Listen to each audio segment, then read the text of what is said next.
Hi, guys. Welcome to the latest episode of this Unbelievable Life. I have one of my dear longtime friends, Holly Dunn Pendleton, who I have known almost as long as I've been in Evansville. And I am so excited and honored to have her on the show today. She is the author of the Soul Survivor memoir, and she is an inspirational speaker and a victims' right advocate. Holly, take it away. Oh, thank you. Thanks so much for having me. It's fun to be here today. So thank you. Um, you know, I'm gonna talk a little bit today about some different things because I feel like, a lot of people have heard me speak, and I've been speaking for 20 plus years probably now. And I feel like my story has probably evolved over the past 20 years, but really changed, I think, since the books come out, because there is such an amazing story in my healing process over the past 20 years. It hasn't been, I had this horrible thing happen to me when I was in college, and that was one day, right? And so, but it was one day that changed the trajectory of my life.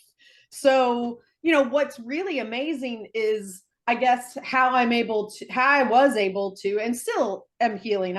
I'll be healing for the rest of my life, but how my healing was able to get me to the point where I am today. And I think that that's probably something that people don't get to hear a lot about from me, because usually I'm trying to when I go out and speak, I'm sticking it into an hour, and I don't have time to get into everything I want to talk about. And I start to talk really fast, and maybe I'm not as effective, right? So, truly, I think a big reason why I'm able to be here and be like I am today is my, first of all, talking about what happened to me. I think that the fact that I was asked to speak soon after this happened was like a godsend, because people were asking me to talk about it, and they wanted me to talk about it. And I don't think that I even realized at the time how healing that was for me, to get the story outside of me and to not have it just be within me and affect me. It gave me control over my story. So, I was able to cry through it and to be vulnerable and to show people how affected I was by it. And so through that speaking, I was healing. And I had no idea that that's what I was doing. And it was such an unconventional approach to healing, right? Because people think you should be in therapy and you should do these things that you do privately, that you do one-on-one, right? For healing, that's how we do it. And I'm not saying therapy now is amazing for me, so I'm not saying that that's not part of the healing too, but just that you can take an unconventional approach to healing that doesn't necessarily look like what everybody else thinks it should be. So for me, speaking and talking about what happened to me was very healing. And I don't think that everybody should do that. I don't think that everybody wants to go out and, the very first time they go speak to 700 women, which is what I did. I don't think everybody wants to do that. But what I want people to know is that if you can get your story outside of you, whether that's through art, an art project, whether that's through a song, whether that's through a poem, whether that's through a journal, whether that's through just a friend you're talking to, or a group that you're talking to, a pastor, a classmate, a teacher, whoever it is, if you can talk to someone and they are a great listener, and they validate what you're saying, and they don't even have to agree, but they just let you say it, right? They let you say it and don't judge you for it, right? That is healing. Getting that story out is healing.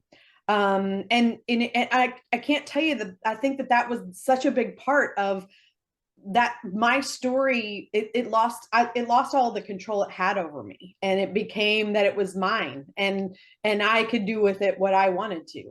So that, I think, was huge in my healing.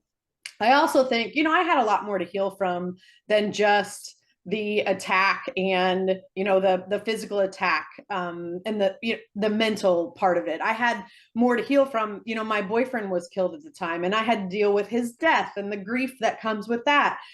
And I truly, I what was amazing was I was able to befriend all of my boyfriend's friends, the people that knew him the best. And so I was able to do things that he loved to do because I only knew him for 3 months. I mean, I didn't know really, him that well. As well as you can get to know somebody for only 3 months. And so, I was able to get to know him even after he died through his friends and through doing things that, he loved to do. I went hiking and I went tent camping and I went, and did all this outdoor stuff that I had never really done before, but figured out that I really liked it too. And that was something that Chris loved to do. And so I was basically grieving through his friends and then also with like healing through what he loved to do and to get to know him even though he wasn't in the world anymore. So I think that was also a big part of my healing, and I didn't even realize I was doing it at the time I was doing it. It wasn't until I wrote my book that I kind of realized, my co-author helped me kind of put this all together. And so she, when she looked at it, she said, this all makes sense. Like what you did, this was all healing. And I'm like, yeah, you're right. Like, I just didn't look at it like that. It was just how I needed to do things. And I just didn't see it as that this was really healing for me, and that's something that I think people have, they have their thoughts on how healing should go. And I really think that healing for everybody is so different. And that's why you can't follow, a book or a pamphlet that tells you how to do it because it's different for everybody. For some people, therapy and one-on-one kind of help is going to be exactly what they need. And so they should do that, right? But if that doesn't feel right, then you have to know that there's these other avenues. There's support groups, which I am a huge believer in support groups. I believe that there is power. First of all, there's power in stories, which we know that. I mean, this podcast proves that there's power in stories, right? So there's power in telling your story in stories. And what a support group does is it gives everybody the opportunity to tell their story, right? And to speak their story. But then also it gives them tools on how to, if there's anything that they're doing, like for me, I was using humor as a defense mechanism and I was not feeling anything. I'm trying to just deflect, right?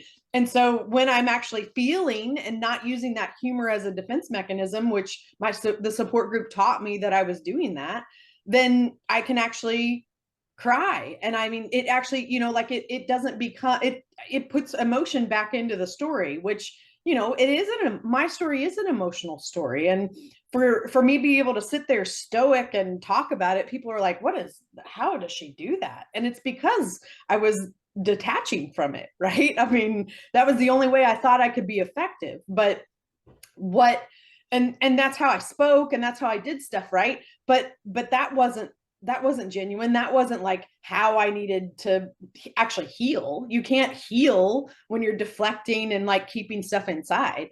So, a support group for me was a huge healing thing that I did. And I even have been in support groups as time has gone on. I've been in different support groups, even in Evansville through the Albion Fellows Bacon Center. And I've, been able to be in other support groups. So I still think support groups are a huge helpful thing for any kind of trauma. It's not necessarily that's the thing too, is that people go through hard things in their life all the time, right? We all go through hard stuff. And for me, this one day of what people kind of define my life has kind of been defined by was not my last hard day, right? I've had really hard days since then. I've lost my siblings. I have gone through infertility. I've had these hard things that have tested me. But what I think I had during those hard times was the coping skills that I used to heal from this horrible tragedy. So I could get through, I could more easily get through, losing my siblings and going through infertility, even though infertility almost destroyed me and my marriage. I mean, like that was awful. But what I could do was to actually use those coping skills that I had learned through the support group and through the healing that I had done previously. And I could incorporate those into my healing and what I needed today. So, we all go through stuff, and we've developed coping skills in our life that have maybe taught us good ways to deal with things or bad ways to deal with things. There's negative coping skills and there's good coping skills. So, you have to learn those good coping skills. I think that is something that people need to learn to, just know that they can get through those hard things in their life. So, one thing that people in my work with victims, people always want to know what they can do to help their loved one that's going through this. And, that's one of the hardest things you'll have to go through as a loved one of a victim of a person that goes through some trauma or anything, is to watch them and to know that you don't have any control over it, right? That's the hardest thing to do, is to just watch it happen. And so what I tell people is the one thing that you can control, because you can't control whether your loved one asks for help or if they even get help. They may, be having negative coping skills. It's not you. You can't do anything because it's their choice, right? But one thing that you can do as a loved one is to inform yourself about the resources in your community that help people, whatever this person has gone through, right? And in Evansville, we have an amazing support system here for people. We have amazing organizations that are there for people, that help people, that, just support people. And so if you can inform yourself on what those organizations are in Evansville, that, or even in the tri-state area, that might support your loved one, right? Whatever they might need. I mean, whether it's advocacy or legal work or just someone to talk to, right? Whatever it is, you can inform yourself on organizations that could help. And then maybe when they ask you, or when they even come and talk to you and they say, I might really like to get some help today, or I might really like to get some help tomorrow, how to help them. And that's, you can inform yourself, and then that's what you can have control over. So you can control that, about what could help them in the future, like organizations that could help them, or people, or businesses even, that about those, and then you could help them in the future. And I think that that's one thing that you can control, and you can feel like, okay, I'm empowered to help you now. And that, and it's still very hard. I mean, I think my parents did an amazing job. My sister did an amazing job of letting me talk. I mean, they didn't know what to say. And that's a lot of times we don't know what to say. And one of the best things you can do is to not talk. And that's really hard to do. But sometimes that's exactly what somebody needs, is they just need somebody to hear them. And so you don't have to say anything. And you can even say that. You can say, I don't have any words for you, but just know that I'm here to listen, and I'm here to be there for you. I am here for you, right? That's one of the best things you can say, because you're going to feel like you're going to say something wrong. You're going to feel like, I don't know what to say. I'm going to say something wrong, so I'm not going to say anything at all. And not saying anything at all can be the right thing to do. I think what people do is that they don't say anything at all, and then they're not there for them either. They might say, I don't know what to say, and then they cut themselves off, right? Because they don't know what to say and they feel uncomfortable. I think what we have to do is get past that uncomfortableness and just sit in the quiet, right? And sit in that, like, be in that space. That's the vulnerable space that we have to be in, to maybe be a support system for our loved one. And that's, that's a hard place to be. But a lot of times it is just that and even if you don't know what to say, to be there for them and to listen. And that's what my parents did. And I don't think they even did that on purpose. I think they just didn't know what to say. And so they just kind of didn't say anything, and which was a good thing. They let me kind of lead the talk. And I think it really helped me. I don't think they had any idea what they were doing either, but they did the right thing. Okay, well, tell us where we can find you online and where to get the book. Sure. So I actually have the book here with me. So this is the book right here. The best place to buy it right now is on Amazon, to be truthful. They have the best price for the book. So the best place to buy it is on Amazon. You can go through to my website, which is soulsurvivormemoir.com or hollykdunn.com, holly the letter k.com. Either one of those, and it'll actually take you to Amazon, because I always want people to get the best price. I mean, get the best price on the book that you can get. But it also, if anybody wants a signed book, which I'll also sign them for people, I just charge a little more, but I can also ship them. So if somebody were to contact me directly through email or through social media, I'm Holly K Dunn on all the social media sites. So it's holly the letter k.dunn.com on everything. But if somebody wants a signed book, they just have to contact me and I can make that happen too. And I guess last question. So you recently did a television episode telling your story. Where can we find that? Is that available online? Yes. So the most recent show that I've done was called I Survived a Serial Killer, and it was originally on A&E, the A&E network, but right now it's on Hulu. So if you have Hulu, you can watch that show. It's the season 1, episode 2. So it's the second episode of the season 1.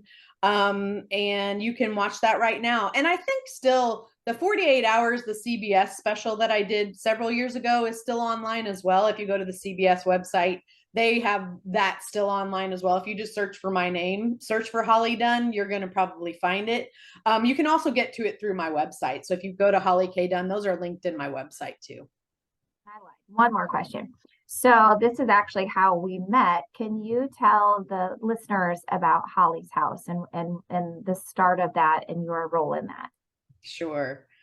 Well, Holly's House was and is an amazing organization in Evansville. So Holly's House is a child and adult advocacy center that provides a safe interview location for victims of intimate crimes. And they do prevention education and promote justice. It's an amazing organization that's been around for 14 years in Evansville, which that's crazy, right? But so I got involved because Brian Turpin, one of the co-founders with me, called me at work one day and said, we want to get you involved in this. And I first had to Google what it was because I had no idea. And I was actually searching for something at that time searching for something to be a part of, right? Because somebody had said, I want to give you money. What can I do? I want to give you money. And I'm like, you want to give me money? Like, I don't know. Do I need to start a foundation? Do I need to just give it to somebody? Like, what do I do? Right. And so I was looking for something, and I was really like hoping that I would find that thing. And he calls me and says, we'd like to start this and we'd like to get you involved. And they had already applied for nonprofit status. And I was like, okay, this might be my thing. So Holly's House was in development for 4.5 years, and it opened in 2008. And that's how Nikki and I met, is that Nikki took photographs at our opening gala, which, I mean, that's crazy to think that was that long ago. I honestly think it's literally one of my very first Facebook pictures is you and me at that.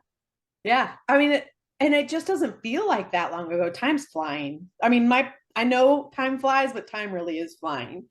But so Holly's House is still open today. It's off of First Avenue on North Park Drive in Evansville.